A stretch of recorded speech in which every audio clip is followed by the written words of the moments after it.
po nila ako namamalayan na sinusundan ko sila. Galing kami doon sa Abiyag.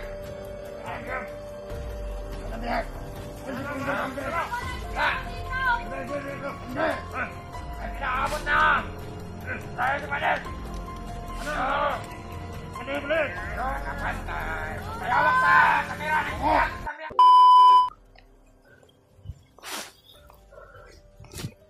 Mga tol, tuloy po sila sa paglayo na naman dito sa area mga tol. Parang ilalakbay na naman nila yung asawa ko mga tol.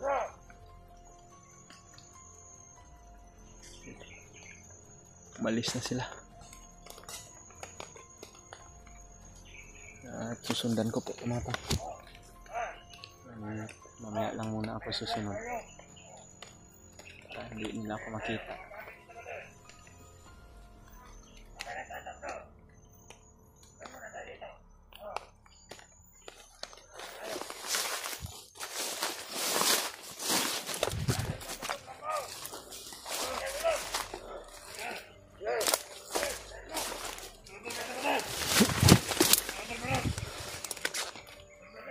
Ito yung asawa ko mga tol.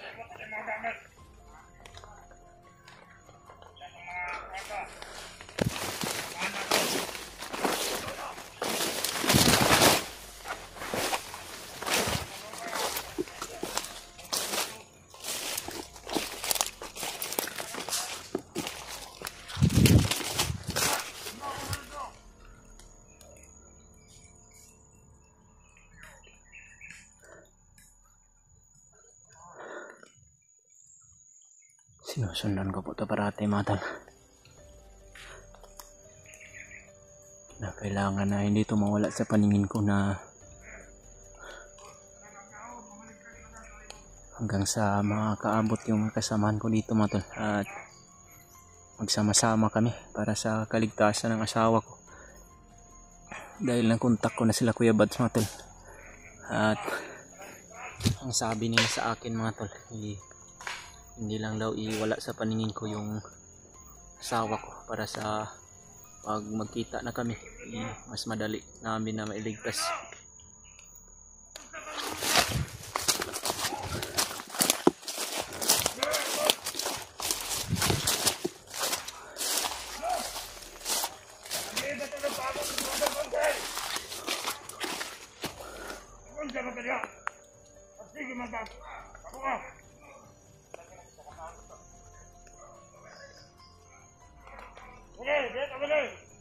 Pantay ka na sa dalan.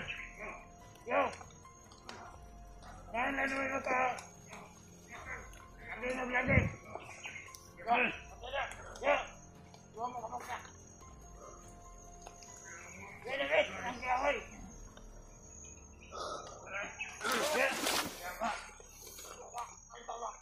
Kamong mo, Diego. Diego.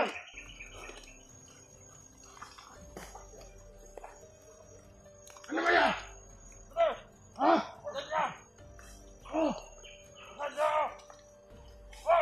Ano meron yan?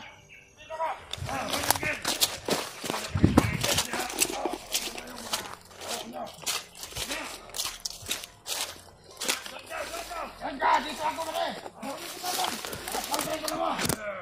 Pantay na kayo. Pantay na. Pantay ko mo. Pantay ko na lapad. Yan ka sa ulo.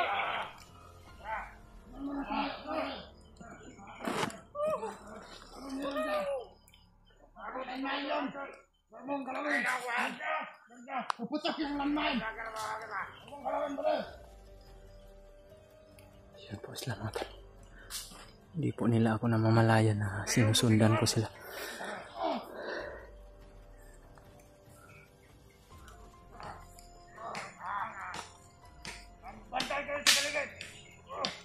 Sobrang dami talaga nila mga tol.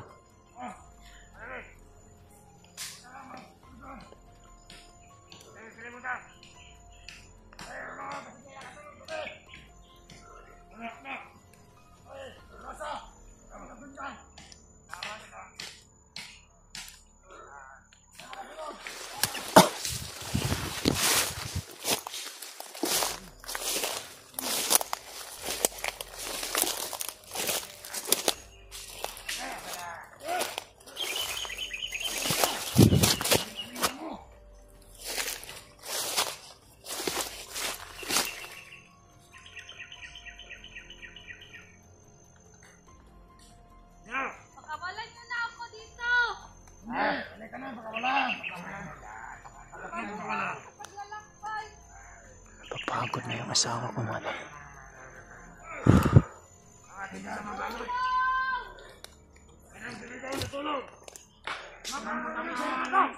Talaga ng tulong yung asawa ko mga tol. Ngunit wala po talaga akong gawa sa pagkangayon dahil ako lang po mag-isa.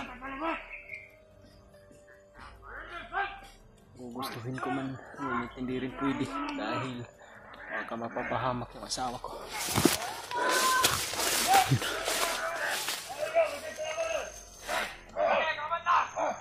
Mayroong bagong dating.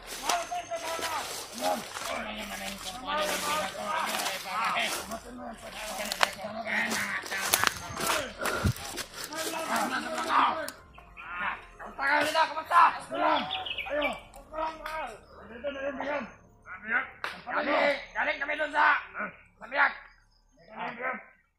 Dito na biyak. Hindi. Ay, pinakaabot na. Tayo si Pader. Ano? Hindi ulit. Nakapantay. May hawak sa kamera ng biyak. Sa biyak. Tayo doon. Tayo doon. Nag-traidor daw yung naghawak sa cellphone ni Brad Pidot mga tol. Ay, sabay silang pupukutan ng ulo ng pamilya niya. Pinapahanap ng mga bandido yung may hawak sa cellphone ni Brad Pidot.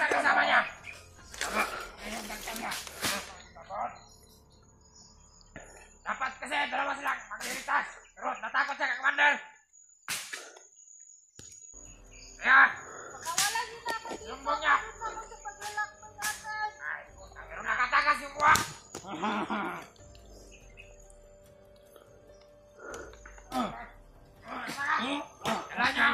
Dala niya ang kamera ng pagbiyak. Dito ang pagkansa. Traidor daw. Marami ang nagtatraidor sa ating mga kasama. Lola! Kailangan magpuputan ng ulo. At mapatay na yung pamilya. Maulo. Ay, dandahan tayo. Ayun, traidor na lang. Pagkakagin natin.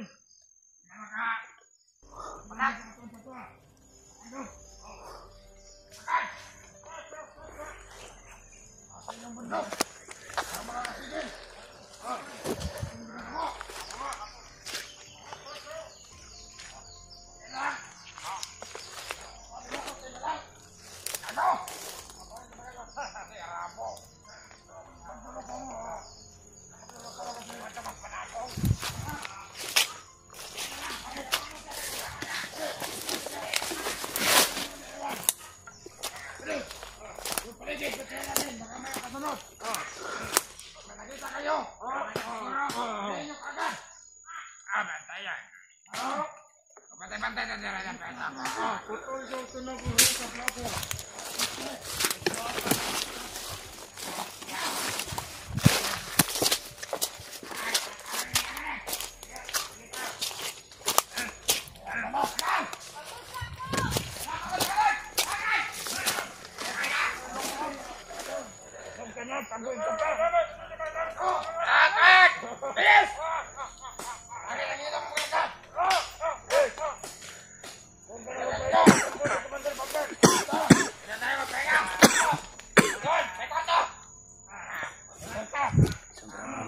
Salamatan.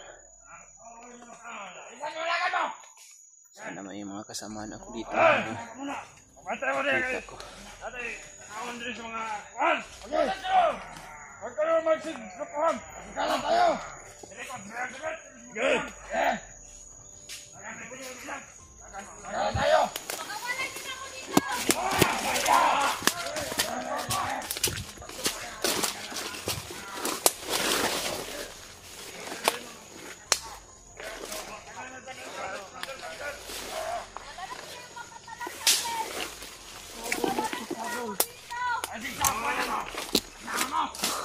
Akala nila makakatakas na siya.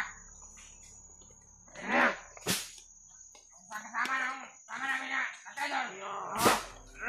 Sige, tuloy. Kawat kayo. Ikaw may patadol.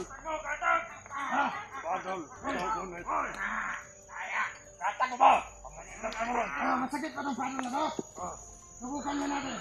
Dami nila mga tol. Wag mo lang, wag mo. Alat! Tamo! Hindi, kung may vlogger, yun na natin subukan ka. Paano mo? Kailangan tayo mali. Lakad!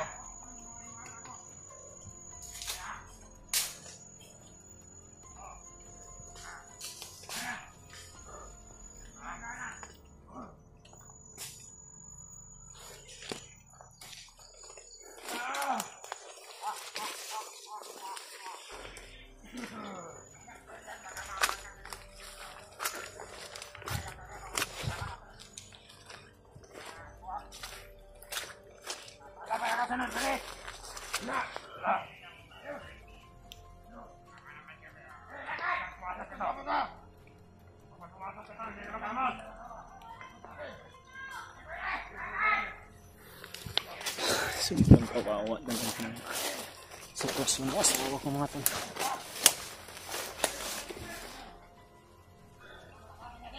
Kinakailangan na susundan ko ito at hindi ito mawala sa paningin ko mga tol. Hanggang sa makaabot yung mga kasamahan ko dito.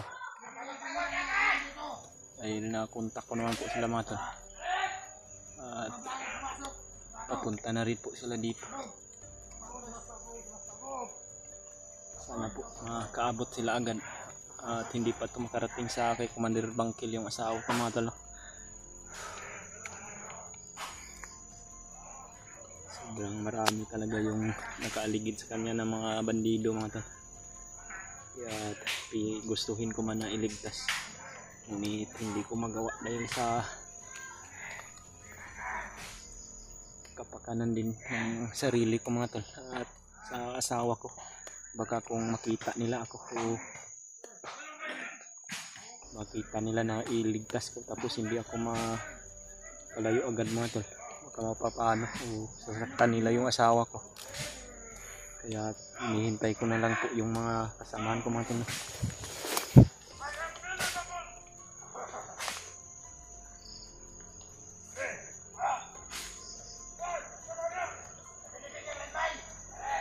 Ay, mga landmine daw sila mga tol na dinadala at nilalagay nila sa mga damo o sa paligid ng gubat na ito mga tol. Sana po isabi nyo rin to sa mga kasamahan ko mga tol, no? Baka makaapak sila ng landmine na delikado po mga tol dahil sa sobrang malakas po yan.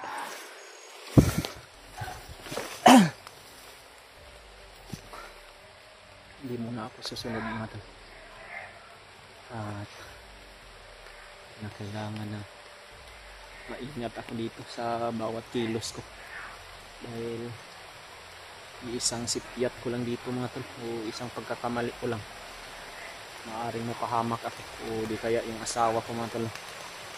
Sobrang lakas ng ulan mga tol, balik-balik yung ulan kaya kahit maulan man ay kinakailangan na hindi talaga ito makawala sila sa paningin ko at masundan ko talaga ito mga tol.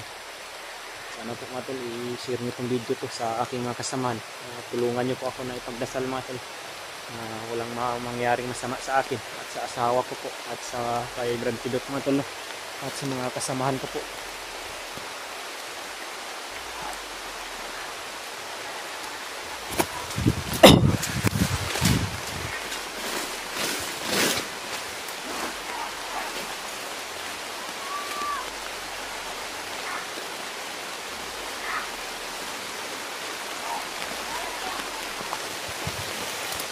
Kalakas ng ulan mga tol.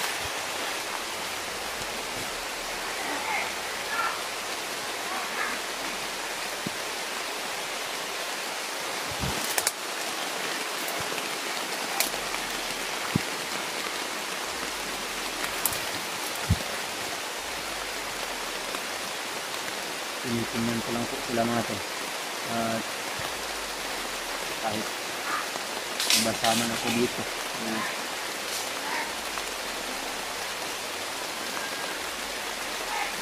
bitawan ko po kasi yung dahon ng anahaw ko kanina na dala mga tol.